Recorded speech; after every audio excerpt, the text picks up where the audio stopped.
ये हम अपने मन से नहीं कह रहे। गोतंत्र नामक ग्रंथ में भगवान शिव ने पार्वती जी से कहा है, गाय पशु के आकार में दिखने पर भी पशु नहीं है। गाय को पशु मानने वाला मनुष्य नर पशु है।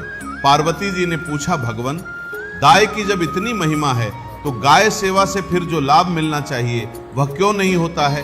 बोले, गाय को पूज्य मानकर सेवा नहीं करते, गाय को पशु मानकर स्वार्थवश उसकी सेवा करते हैं, इसलिए अपराध बनते हैं, इसलिए गो सेवा का लाभ उनको नहीं होता। गाय को भगवान की भी भगवान मानकर सेवा करें। तेरा प्रेम अनोखा है मैया, तेरा भवन निराला है पूजते तीनों लोक तुझे, तुझे पूज शिवाला है, तुझे पूज शिवाला है।